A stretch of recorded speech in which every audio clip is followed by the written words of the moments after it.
बोलो।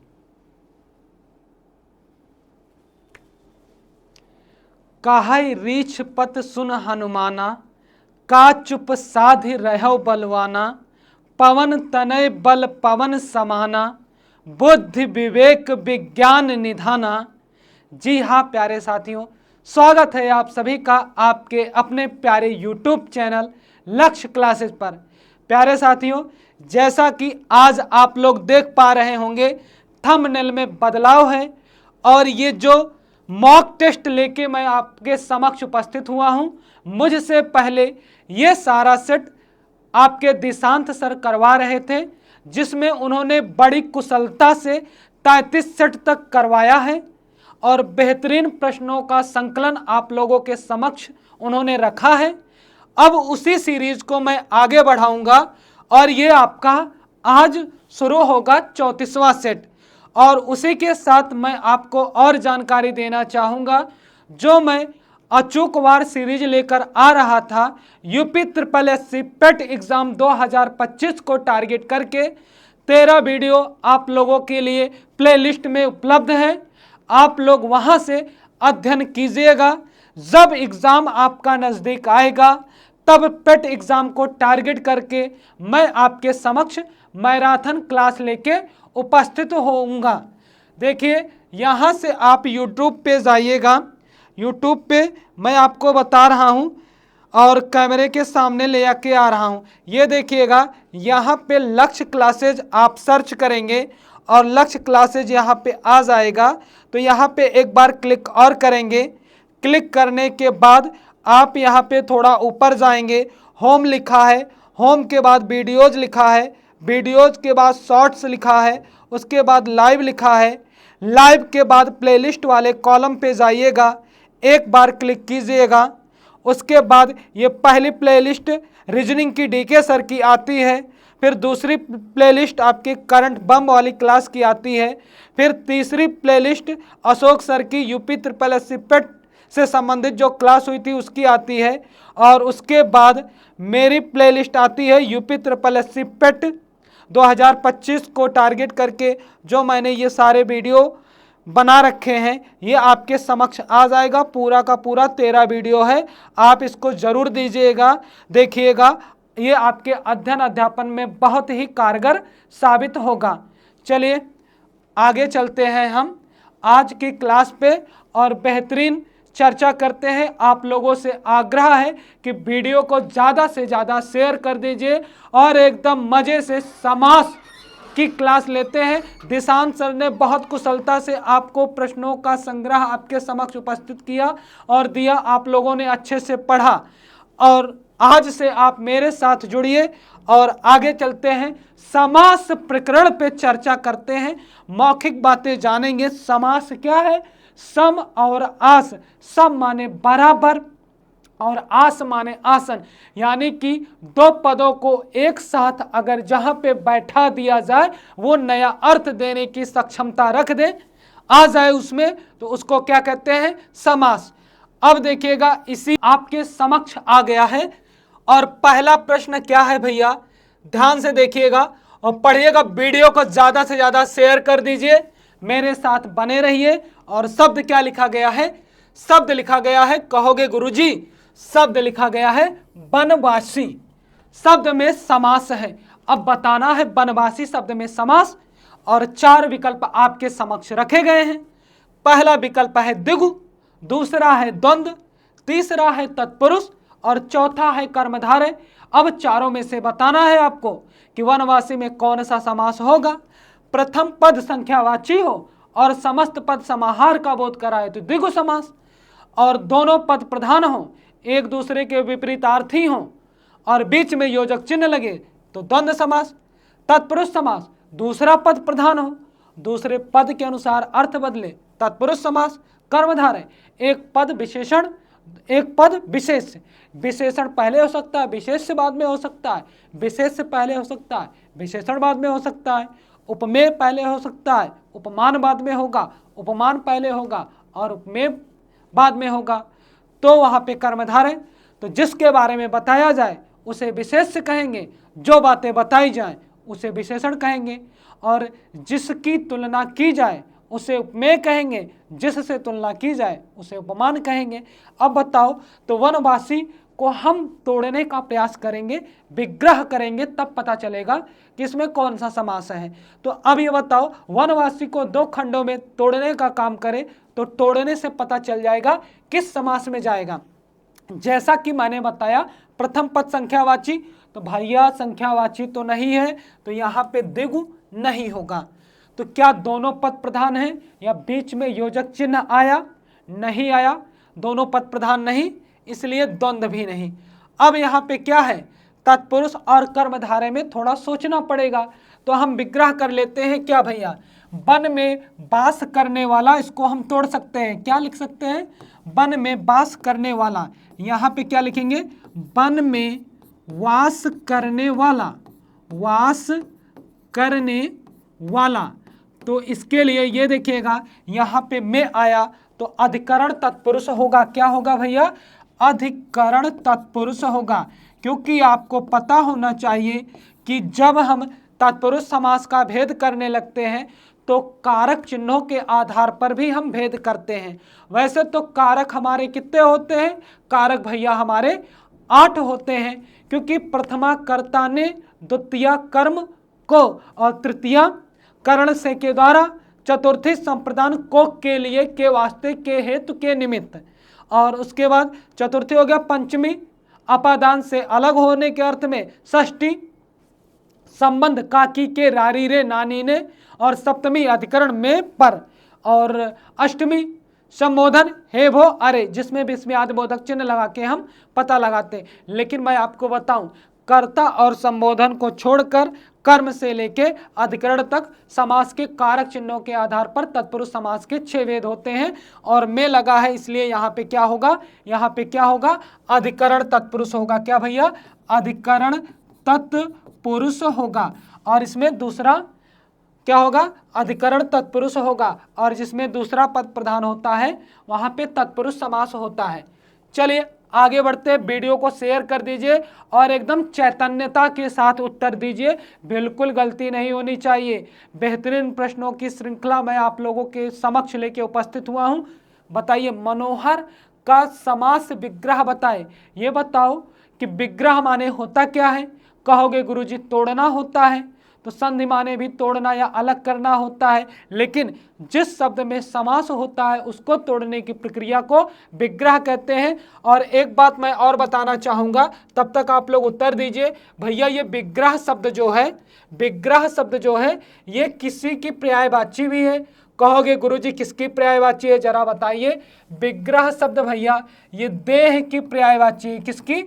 देह की पर्यायवाची बनेगा विग्रह। हमारे शरीर यानी देह को भी विग्रह कहते हैं। मन को हरने वाला या मन हरता, मन को चुराने वाला या प्रेम करने लायक। अब बताओ क्या होगा मनोहर का? भैया मनोहर का क्या होगा? मन को हरने वाला, मन को हरने वाला। मैं एक बात और पूछना चाहूँगा, क्या मनोहर शब्द में और कुछ होगा? क्या संधि वगैरह भी हो सकती है? आप बताओ, कमेंट में उत्तर दो, टूटेगा कैसे। तब तक मैं बताता हूँ। भैया क्या करेंगे? मनः धन हर कर देंगे, मनः धन हर कर देंगे, और विसर्ग संधि का नियम लगेगा, विसर्ग का ओ में परिवर्तन होगा। कहता है विसर्ग से पहले छोटा आ आए, उसके बाद छोटा आ और कोई सघोष वर्ण आए पंचमा अक्षर को छोड़कर, तो विसर्ग का परिवर्तन किसमें होता है? किसमें होता है? ओ में हो जाता है, विसर्ग का लोप हो जाता है। विसर्ग से पहले छोटा आ आया, उसके बाद हा आया। हा क्या है? सघोष है। शब्द आपका क्या बन गया? कहोगे गुरुजी आपने बताया मनोहर हो जाएगा। क्लियर है? आगे बढ़े, इतनी जानकारी पर्याप्त है। चलो आगे बढ़ते हैं, और अगला प्रश्न आपका आता है तीसरा। भैया ये बताना है कर्मधारय समास का उदाहरण है, कर्मधारय समास का उदाहरण है। अब देखो यहाँ पे बताओ, कर्मधारय में मैंने क्या बताया? कर्मधारय में मैंने क्या बताया? मैंने कहा भैया क्या होगा? मैंने यहाँ पे क्या कहा कर्मधारय में? तब तक आप लोग उत्तर दीजिए, मैं विशेष बात आपको बताता हूँ। भैया मैंने कहा कर्मधारय में क्या होगा? कर्मधारय में विशेष्य होगा। क्या होगा भैया? विशेष्य होगा। और क्या होगा? विशेषण होगा। तो ये आगे पीछे हो सकते हैं, और इसके अलावा क्या होगा, मैंने कहा उपमेय होगा, और क्या होगा भैया, उपमान होगा। तो अब देखिएगा यहाँ पे ऐसा कौन सा पद है जिसको हम विशेष और विशेषण, उपमेय और उपमान में तोड़ सकते हैं। तो हम श्वेत कमल की अगर बात करें, यहाँ पे दो भागों में लिख सकते कि नहीं लिख सकते, कहोगे हाँ गुरुजी प्रयास करो, लिख सकते हो। यहाँ पे मैं क्या लिख देता हूँ, यहाँ पे भैया श्वेत और कमल अलग कर दिया। यहाँ पे देखिएगा, यहाँ पे क्या है भैया, तो ध्यान दीजिएगा, यहाँ पे मैं अलग करूँ इसे, हाँ मिट गया पूरा, फिर से लिखता हूँ। यहाँ पे भैया देखिएगा क्या करेंगे, हम यहाँ पे क्या लिखें, यहाँ पे श्वेत लिख दिए, और श्वेत के अलावा क्या लिख दिए, कमल लिख दिए। क्या लिख दिए भैया, कमल। अब यहाँ पे देखो थोड़ा सा ध्यान लगाना है, क्या कमल के बारे में श्वेत बताया जा रहा है, क्योंकि श्वेत तो रंग होता है। क्या ये बताया जा रहा है कि श्वेत कमल है कि कमल श्वेत है? खुद का दिमाग लगाओ। अगर रंग बताया जाएगा तो किसी वस्तु या व्यक्ति के बारे में उसकी विशेषता को बताएंगे। तो यहाँ पे क्या है भैया, तो ये आपका रंग है, और ये क्या है, ये पुष्प है, और पुष्प का रंग श्वेत बताया जा रहा है। तो यहाँ पे मैंने एक बात बताई, जिसके बारे में बताया जाएगा, जिसके बारे में बताया जाएगा वो क्या होगा, वो आपका विशेष्य होगा, और जो बातें बताई जाएंगी वो विशेषण होगा। तो ये आपका क्या बन जाएगा, ये आपका क्या बन जाएगा, कहोगे गुरुजी ये आपका विशेष्य बन जाएगा। क्या बन जाएगा भैया, विशेष्य, क्योंकि इसी के बारे में बता रहे हो, और जो बात बता रहे हो वो क्या बन जाएगा, वो आपका विशेषण बन जाएगा। एक बात और ध्यान दो, अगर इसका विग्रह करेंगे तो क्या होगा, क्या करेंगे कि विग्रह कैसे करेंगे, श्वेत है कमल जो ना, श्वेत है कमल जो, तो यहाँ पे ये विग्रह कर देंगे कि नहीं, श्वेत है कमल जो, श्वेत है कमल जो, आपका कर्मधारय बन गया। अब मैं आपसे पूछूं तिरंगा में क्या होगा, तिरंगा भैया प्रथम पद संख्यावाची, तो कहोगे क्या होगा, कहोगे यहाँ पे द्विगु होगा, और क्या होगा, क्या होगा, तिरंगा हमारे देश का झंडा भी है, तीन रंगों का समाहार। क्या हो जाएगा, यहाँ पे क्या लिखोगे, तीन रंगों का समाहार, तीन रंगों का समाहार हो जाएगा। अब ये बताओ गिरिधर में क्या होगा, यहाँ पे ध्यान दो, गिरिधर विग्रह करो और समास बताओ। गिरिधर भैया ये भगवान कृष्ण को कहते हैं। यहाँ पे तो बहुव्रीहि होगा, क्या होगा, बहुव्रीहि होगा, बहुव्रीहि समास होगा, और गिर को धारण किया है जिसने, गिर को धारण किया है जिसने, अर्थात कि श्री कृष्ण, अर्थात कि क्या हो जाएंगे, कृष्ण हो जाएंगे, और इसमें बहुव्रीहि समास हो जाएगा। युद्ध क्षेत्र का विग्रह करो और समास बताओ, क्या हो जाएगा, युद्ध का क्षेत्र, क्या हो जाएगा भैया, युद्ध का क्षेत्र हो जाएगा, क्या हो जाएगा, युद्ध का क्षेत्र, और बनेगा संबंध तत्पुरुष। यहाँ पे क्या बनेगा, यहाँ पे संबंध तत्पुरुष बन जाएगा, संबंध तत्पुरुष हो जाएगा, याद रखिएगा संबंध तत्पुरुष हो जाएगा। ये बातें समझ में आई, चले आगे बढ़े, अगले प्रश्न पर बिल्कुल समझ में आई। देखो बहुत ही मजा आएगा, एकदम पोस्टमार्टम करता हुआ चलूंगा। ये चौथा प्रश्न आ गया। अब यहाँ पे थोड़ा सा संशय में आप पढ़ोगे, कहोगे गुरुजी हमें तो रटाया गया है प्रथम पद अव्यय या उपसर्ग हो तो वहाँ पे हमारा अव्ययी भाव समास होता है, लेकिन भैया कुछ ऐसे अव्यय होते हैं जो विशेषता बताने की सक्षमता रखते हैं, उनको हम किस में रखते हैं ये सोचना है। तो ये बताओ सदगति शब्द में समास क्या होगा, तब तक मैं इसका विग्रह कर देता हूं। सद, क्या, सत या सद, सत या सद है जो गति, सत या सद माने क्या होता है, हम अच्छा या अच्छी बोल सकते हैं, अच्छा या अच्छी बोल सकते हैं। बात समझ में आई, क्लियर है भैया। तो सद है जो गति, सद है जो गति, क्या होगा, क्या तत्पुरुष होगा, नहीं होगा, क्योंकि प्रथम पद के अनुसार अगर अर्थ बदलेगा तो स्वाभाविक सी बात है, कहोगे गुरुजी अव्ययीभाव समास होगा। क्या होगा, प्रथम पद के अनुसार अगर बदलेगा तो अव्ययीभाव समास होगा। लेकिन यहाँ पे प्रथम पद के अनुसार बातें तो बदल रही हैं, लेकिन ध्यान दो क्या हो रहा है, यहाँ पे प्रथम पद आपका क्या बन रहा है, विशेषण बन रहा है, दूसरा पद क्या बन रहा है, विशेष बन रहा है। इसलिए भौचक्की आइएगा नहीं, ये आपका कर्मधारय होगा, कर्मधारय होगा, अव्ययीभाव नहीं बनेगा, अव्ययीभाव नहीं बनेगा। द्विगु बनने का चांस बिल्कुल नहीं है, क्योंकि प्रथम पद संख्यावाची नहीं है, ना तत्पुरुष बनेगा। तो यहाँ पे देखिएगा क्या होगा, आपका कर्मधारय होगा। बात समझ में आई? चले आगे बढ़े। तो अगला प्रश्न आता है पांचवा, भैया परमेश्वर में कौन सा समास है। यहाँ पे भी वही दिमाग लगाओ, मैं विग्रह करता हूं, आप तब तक उत्तर बताओ, क्या तत्पुरुष होगा, अव्ययीभाव होगा, द्विगु होगा या कर्मधारय होगा। परम है जो ईश्वर, क्या होगा भैया, यहाँ पे हमने किया परम, परम है जो ईश्वर, परम है जो ईश्वर, परम माने प्यारा या प्रिय, प्रिय है जो ईश्वर। तो यहाँ पे परम शब्द आपका क्या बना, कहोगे गुरुजी विशेषण बना, और ईश्वर क्या बना, विशेष, क्योंकि ईश्वर के ही बारे में बताया गया वो परम है, परम है जो ईश्वर। तो क्या बनेगा, आप कहोगे गुरुजी कर्मधारय बनेगा, ना तत्पुरुष बनेगा, ना अव्ययी बनेगा, ना द्विगु बनेगा। चलो मैं आगे। अब अगला प्रश्न में आ जाता है भैया, अगला 6ठे नंबर का प्रश्न है, मृग नयन में समास। ये बताओ मृग नयन में समास। अब यहाँ पे थोड़ा संशय में पड़ोगे, कुछ और बातें मैं बताऊंगा। तो ये बताओ, दो खंडों में तोड़ो, ये बताओ इसका विग्रह मैं बताता हूं, तब तक आप इसमें समास बताओ। अव्ययीभाव, कर्मधारय, तत्पुरुष या इंद्र लिखा है, इंद्र लिखा है, तो ये तो अनावश्यक शब्द, ये तो समास का भेद है ये नहीं। 3 ऑप्शन मिले, आप बताइएगा।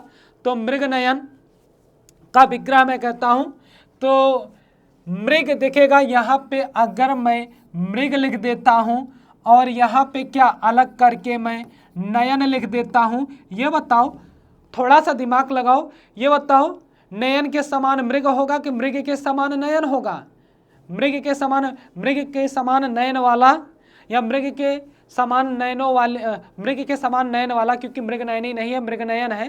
तो ये बताओ मृग से नयन की समानता बताई जाएगी कि नयन को मृग के समान बताया जाएगा। आप कहोगे गुरुजी किसको, नयन को मृग के नयन के समान बताया जाएगा। तो यहाँ पे क्या हो जाएगा, और मृग के आंखें कैसे होते हैं, मृग माने हिरण, मृग माने हिरण होता है, तो हिरण के आंखें क्या होते हैं, लंबी होती हैं, तो बड़ी बड़ी आंखें वालों को मृगनयन बोला जाता है। तो यहाँ पे क्या हो जाएगा, मृगनयन, और यहाँ पे क्या होगा भैया, सीधा आपका कर्मधारय होगा। और इसका समास विग्रह करेंगे तो कैसे करेंगे कि मृग रूपी नयन, क्या होगा, मृग के समान नयन, क्या हो जाएगा, मृग रूपी नयन नहीं, मृग के समान नयन, मृग के समान नयन, ये ना है, मृग के समान नयन, तुलनात्मक बातें। तो ये बताओ विशेष क्या बना, विशेषण क्या बना, नयन हुआ आपका विशेष, और मृग शब्द से क्या बताया गया, विशेष, मृग के समान क्या बताया गया, विशेषण बताया गया। और यहाँ पे उपमेय और उपमान भी बना सकते हो, क्योंकि क्या हुआ, किसी के नयनों की तुलना किससे की गई, समानता किससे दर्शाएगी, मृग के नयनों से, है ना। और एक बात और जानिएगा, अगर यहीं पे भैया शब्दवा आपका मृग नयनी होता तब किसका होता, मृग नयनी, मृग के समान नयनों वाली, मृग के समान नयनों वाली। और मृग नयनी किसको कहा जाता है, माँ सीता को मृग नयनी कहा जाता है। बातें क्लियर हैं, आगे बढ़ूं भैया। चलिए अगला प्रश्न आता है आपका, अगला प्रश्न आ गया 7वां, पीताम्बर में कौन सा समास है। भैया एक बात जानिएगा, एक शब्द में एक से अधिक समास होते हैं, पीताम्बर में कौन सा समास होगा ये बताना है। द्विगु, अव्ययीभाव, कर्मधारय और बहुब्रीहि। अब यहाँ पे गाड़ी फंस गई, अब कहोगे गुरुजी हम करें क्या। तो यहाँ पे भैया एक बात हमेशा गौर कीजिएगा, क्योंकि अगर विग्रह करके दिया रहता तब तो क्लियर हो जाता, और यहाँ पे कर्मधारय और बहुब्रीहि दोनों ऑप्शन में दिए हैं। एक बतिया मेरी याद रखिएगा, क्योंकि एक शब्द में एक से अधिक समास होते हैं और कई शब्द होते हैं जिनमें 3-3, 4-4 समास होते हैं। तो आप जानिएगा कि समासों का राजा बहुब्रीहि समास होता है। क्यों होता है? बहुब्रीहि समास क्या होता है? अर्थ प्रधान होता है। बाकी सभी समास आपके रचना प्रधान या बनावट प्रधान होते हैं। इसलिए दोनों के रहने की स्थिति में, हाँ भले प्रीवियस ईयर में ये गलती हुई है, कहीं पे उल्टा पुल्टा कर दिया गया है, लेकिन आप अगर पीताम्बर हैं तो पीताम्बर भैया इससे प्रसिद्धि है किसकी? भगवान विष्णु के। पीला है अंबर जिसका, है ना, पीला है अंबर, जो एक विशेषता ये हो जाएगा। देखिएगा दो तरीके से तोड़ता हूं, एक तो ऐसे होगा का पीत, पीला ना लिख के क्या लिखता हूं? पीत है अंबर जो, क्योंकि पीला है अंबर जो, पीत है अंबर जो, ये बात हो गई। और उसके बाद पीत है अंबर जिसका, पीत माने पीला होता है, पीत है अंबर जिसका, अंबर जिसका। तो यहाँ पे तो ये इस कंडीशन में बहुब्रीहि बनेगा। क्या बनेगा? बहुब्रीहि बनेगा। और इस कंडीशन में कर्मधारय बनेगा। क्या बनेगा भैया? कर्मधारय। अब बातें फंसी है, आप बताओगे क्या? कुछ लोग कर्मधारय बताएंगे, कुछ लोग बहुब्रीहि बताएंगे। तो हमेशा याद रखिएगा, जब जिस समास में कर्मधारय और बहुब्रीहि दोनों होंगे आपका बहुब्रीहि अर्थ प्रधान होता है। इसलिए हमेशा प्राथमिकता हम बहुब्रीहि को देंगे। किसको देंगे? बहुब्रीहि को देंगे। बिल्कुल आप संशय में ना पड़िएगा। और मैं कतई ये मना नहीं कर रहा हूं कर्मधारय नहीं होगा, लेकिन हमेशा अभी यही बहुब्रीहि हटा देते तो कर्मधारय हम मान लेते हैं। संशय में बिल्कुल ना पड़ेगा। ऐसे नीलकंठ भी है, नीला है कंठ जो, नीला है कंठ जिसका, अर्थात किसी हो जाता है। और मोर को भी नीलकंठ कहते हैं। तो यहाँ पे कर्मधारय और बहुब्रीहि दोनों होते हैं, लेकिन प्राथमिकता हमेशा बहुब्रीहि की रहेगी, क्योंकि समासों का राजा बहुब्रीहि है। और दुष्टता बस आप ये ना पूछ लीजिएगा समासों की रानी किसे कहते हैं। ठीक है, चलो आगे बढ़ते हैं। आगे है भैया आपका 8वां चरण कमल में समास। और आज की क्लास कैसी लग रही है ये भी आप कमेंट में बताते रहिए। कैसी लग रही है क्लास ये जरूर बताइए। ये बताइए चरण कमल में समास क्या है? कर्मधारय है, बहुब्रीहि है, द्वंद्व है या तत्पुरुष? अब देखिएगा विष्णु के कमल को चरण कमल बोला गया है, विष्णु के कमल को चरण कमल बोला गया है। लेकिन यहाँ पे बात क्या होगी? यहाँ पे बात क्या होगी कि आप बहुब्रीहि ना लगा दीजिएगा, क्योंकि यहाँ पे तुलनात्मक बातें हो रही हैं। क्या हो रही है? तुलनात्मक बातें हो रही है। अब देखिएगा यहाँ पे दो खंडों में तोड़ेंगे, दो खंडों में तोड़ेंगे। क्या करेंगे? यहाँ पे लिखेंगे भैया क्या? यहाँ पे क्या लिखेंगे? यहाँ पे हम लिखेंगे, हाँ यहाँ पे लिखेंगे हम चरण। यहाँ पे क्या लिखेंगे? चरण और कमल। चरण लिख देंगे। क्या लिखेंगे भैया? हाँ यहाँ पे हम चरण लिख दिए और क्या लिख दिए? कमल लिख दिए। ये बताओ समानता की गई, क्या कमल को चरण के समान बताया गया कि चरण को कमल के समान बताया गया? अरे कोमलता से तुलना की गई है, तो यहाँ पे कमल के समान किसको बताया गया? चरण को बताया गया। और किसके? विष्णु के। तो इसलिए यहाँ पे क्या होगा भैया? कर्मधारय समास होगा। क्या होगा? कर्मधारय समास होगा।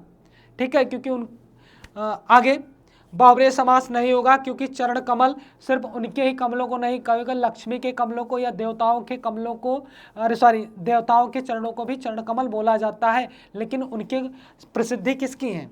विष्णु की। और इसमें होगा कर्मधारय समास। चलिए आगे बढ़ते हैं। अगला क्या आता है भैया? चंद्रमुख शब्द में निम्न में से कौन सा समास है? चंद्रमुख में क्या है भैया? अब ये बताओ, दो खंडों में तोड़ो उत्तर पाओ, क्या ही करना है? यहाँ पे क्या कर दिए? यहाँ पे हमने क्या कर दिया? मुख कर दिया। यहाँ पे क्या कर दिया?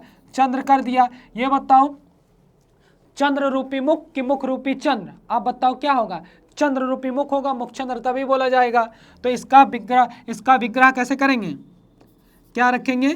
चंद्र रूपी मुख या चंद्र के समान मुख।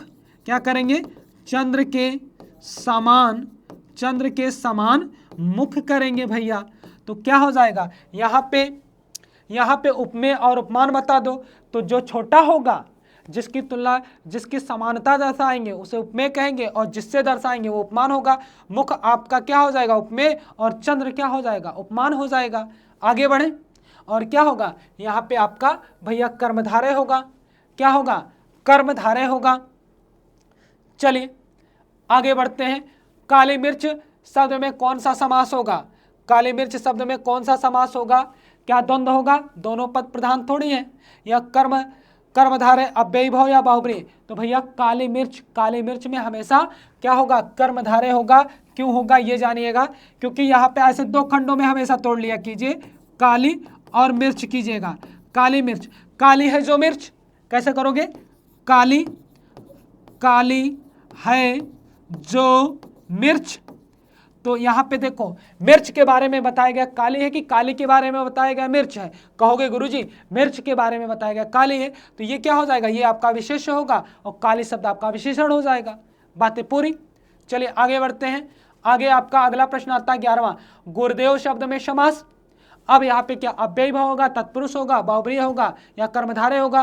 भैया दो खंडों में तोड़ो। बस मेरा तरीका बिल्कुल अलग है, एकदम आसान कर देता हूँ, ज़्यादा करने की आवश्यकता नहीं। यहाँ पे क्या किए हमने, क्या लिखा भैया, गुरु लिखा। गुरु के अलावा क्या लिखा, अरे गुरु के अलावा देव लिखा। गुरु के अलावा क्या लिखा, कहोगे देव लिखा। अब ये बताओ यहाँ पे रूपी लगा के जोड़ सकते हो, ये बताओ देव रूपी गुरु कि गुरु रूपी देव? देव रूपी गुरु या गुरु रूपी देव? अब बताओ क्या होगा, क्या होगा, जल्दी से कमेंट में बताओ कि मैं पूछ रहा हूं गुरु रूपी देव या देव रूपी गुरु?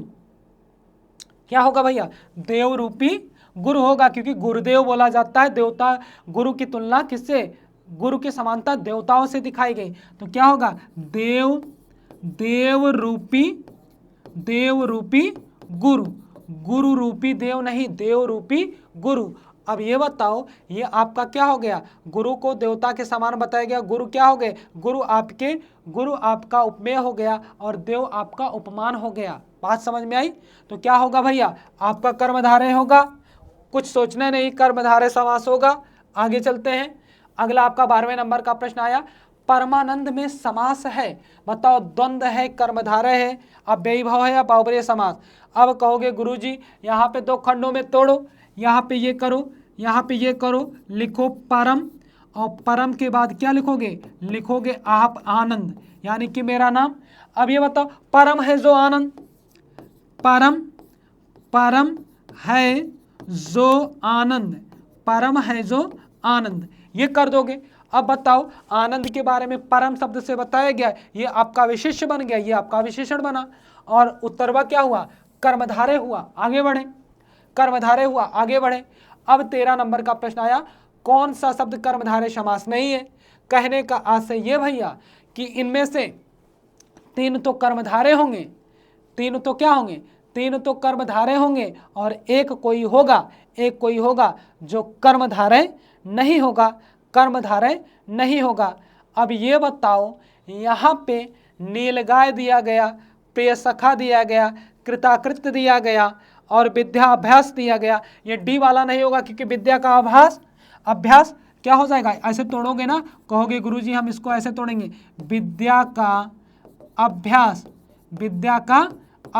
विद्याभ्यास। और नीलगाय का विग्रह करोगे, नीली है जो गाय, क्या करोगे, यहाँ पे लिखोगे नीली है जो गाय, नीली है जो गाय हो गया। और प्रिय सखा, प्रिय है जो सखा, प्रिय है जो सखा, ठीक है। और यहाँ पे कृताकृत, कृताकृत क्या होगा ना, अरे ऐसा कृत जो किया ना गया हो, देखिएगा यहाँ पे कृत और आकृत करके तोड़ेंगे, कृताकृत, देखिएगा कृत और ये बड़ा आ नहीं रहेगा, ये आकृत रहेगा। ऐसा कार्य जो किया ना जा सके, किया ना गया हो, जो किया ना गया हो वो कार्य उसे क्या कहेंगे, कृताकृत, और इसमें भी कर्मधारय होगा। चलिए आगे बढ़ते हैं अगले प्रश्न पर, और 14 नंबर का प्रश्न है, कर्मधारय समास का उदाहरण। क्या गगनचुंबी, पाठशाला, श्वेतपत्र? तो भैया क्या होगा, श्वेतपत्र और नीलकंठ। यहाँ पे देखो बातों को थोड़ा फंसाएगा, आपके दिमाग में एक बातें और आएंगी, कहोगे गुरुजी श्वेतपत्र और नीलकंठ दोनों में है, दोनों में तो है समास, लेकिन यहाँ पे ये गगन को चुमने वाला, यहाँ पे ये गगनचुंबी तत्पुरुष होगा, क्या होगा ये, और पाठ के पढ़ने के लिए शाला, पाठशाला। और श्वेतपत्र और नीलकंठ में आप फंसोगे, लेकिन उत्तरवा आपका श्वेतपत्र होगा। नीलकंठ को हम बाहुव्रीहि के साथ ले जाएंगे, नीलकंठ को किसके साथ ले जाएंगे, बाहुव्रीहि के साथ ले जाएंगे, तो इसलिए श्वेतपत्र में कर्मधारय समास होगा। बाकी नीलकंठ में कर्मधारय होता है, लेकिन यहाँ पे पॉसिबिलिटी लगाएंगे हम बहुव्रीहि के साथ ले जाएंगे। चले आगे बढ़े। अगला आ गया भैया 15, चराचरम जगत में कौन सा समास है? तो भैया चराचरम संपूर्ण जगत यानी कि बहुव्रीहि समास होगा। क्या होगा भैया? बहुव्रीहि समास होगा। क्या होगा? बहुव्रीहि समास होगा। बिल्कुल संशय में ना पढ़िए कि कोई भी पद प्रधान नहीं यानी कि अलग अन्य अर्थ को प्रधानता दे तो बहुव्रीहि समास होगा। चलिए आगे बढ़ते हैं। आगे आपका यह निम्न में से कौन सा कर्मधारय समास है? नील, गगन, त्रिफला, पतझड़ या गांव शहर। अब बताना है क्या होगा भैया। यहाँ पे क्या लिखा है? नील गगन, नीला है जो गगन, यहाँ पे लिखो ना नीला, नीला है जो गगन, नीला है जो गगन। एकदम जल्दबाजी नहीं, जल्दी से बताओ। और त्रिफला, तीन फलों का समाहार। क्या होगा? तीन फलों का समाहार, तीन फलों का समाहार, तीन फलों का समाहार। अब देखिएगा पतझड़, इसमें बहुव्रीहि होगा, इसमें तो देखो त्रिफला में द्विगु होगा। और पत्ते झड़ते जिस मौसम में, पत्ते झड़ते हैं, झड़ते हैं जिस मौसम में, जिस मौसम में, ठीक है, पत्ते झड़ते हैं जिस मौसम में, ये हो गया। और गांव शहर, यहाँ पे तो द्वंद्व होगा, यहाँ पे क्या होगा? द्वंद्व होगा। और गांव और शहर, क्या भैया? गांव और शहर करके हम विग्रह कर सकते हैं। बात समझ में आई? चले आगे बढ़े अगले प्रश्न पर। 16 प्रश्न हो गए। अगला प्रश्न क्या है? देव जो महान है। अब यहाँ पे थोड़ा सा समझने का प्रयास कीजिएगा। दो तरीके से हम यहाँ पे कर सकते हैं। भैया देव जो महान है, अब देवों की महानता को बताया गया। देव जो महान है, यहाँ पे तो कर्मधारय होगा, ठीक है, कर्मधारय हो गया क्योंकि देवताओं को महान बताया गया। और यहाँ पे यही शब्द लिखा जा सकता है समस्त पद महादेव, लेकिन इसका विग्रह तो एक इस तरीके से कर दिए, देव जो महान है। अब देवों में महान, देव जो महान है, देव जो महान है और देव जो महान है, यहाँ पे क्या होगा? कर्मधारय। और इसका दूसरा विग्रह करेंगे तो दूसरा विग्रह कैसे करेंगे? यहाँ पे देवों में महान, देवों में महान। तो भैया देवों में महान कौन है? देवों में महान है अर्थात कि शंकर आपका बहुव्रीहि समास में जाएगा जब ऐसा विग्रह हम करेंगे। चलो आगे बढ़ते हैं। अगला आपका आ जाता है देशांतर में कौन सा समास है। यहाँ पे भी थोड़ा संशय में आप पढ़ेंगे, थोड़ा विचारणीय कथन होगा। यहाँ पे आप कई कई किताबों में पाए होंगे कि तत्पुरुष होता है, दो दोषों में अंतर देशांतर, लेकिन वो जो रेखा है, रेखा की विशेषता देशांतर बन गया है, अंतर शब्द की विशेषता देश से बताई जा रही है, इसलिए यहाँ पे क्या होगा? कर्मधारय होगा। क्या होगा भैया? कर्मधारय समास होगा, बाकी और किसी समास में नहीं जाएगा। चलिए आगे चलते हैं अगले प्रश्न पर। मैं श्री रामचंद्र जी के चरण कमल की वंदना करती हूँ। अब यहाँ पे चरण कमल को किया गया रेखांकित, बताना है कौन सा समास है। तो बिना सोचे कर्मधारय बताओ, आगे बढ़ो। क्या बताओ? कर्मधारय बताओ, आगे बढ़ो। बात समझ में आ रही है? तो 19 प्रश्न हो गया। क्लास कैसी है ये भी कमेंट में बताते रहिए। चलिए अगला प्रश्न आ गया। अब यहाँ पे थोड़ा विचारणीय बातें हैं। ये 20 प्रश्न थे और ये आखिरी प्रश्न था आपका वचनामृत समस्त पद का समास विग्रह कीजिए। अब बताओ वचनामृत क्या अमृत रूपी वचन होगा कि वचन और अमृत होगा, या अमृत जैसी वाणी होगा, या वचन रूपी अमृत होगा। अब बताना है, क्या ही लगाओगे दिमाग। तो अमृत रूपी वचन, जैसे किसी की वाणी इतनी प्रिय होती है उसको अमृत की संज्ञा दे देते हैं, तो क्या होगा? अमृत रूपी वचन, ना कि वचन रूपी अमृत। वचन रूपी अमृत नहीं होगा, वचन रूपी अमृत रूपी वचन, अमृत रूपी वचन होगा। बात समझ में आई? बात क्लियर है? तो यहाँ तक आज मैं लेके आप लोगों के समक्ष उपस्थित हुआ था। रोज 7 बजे टॉपिक वाइज आपको मॉक टेस्ट मिलता रहेगा। वीडियो को ज़्यादा से ज़्यादा शेयर कर दीजिए कि हर एक अध्याय को बेहतरीन ढंग से आप लोगों के समक्ष मैं प्रस्तुत करूंगा। इसी के साथ अपनी वाणी को विराम देना चाहता हूं और अंत में कहता हूं वीडियो को शेयर जरूर कर दीजिएगा। धन्यवाद।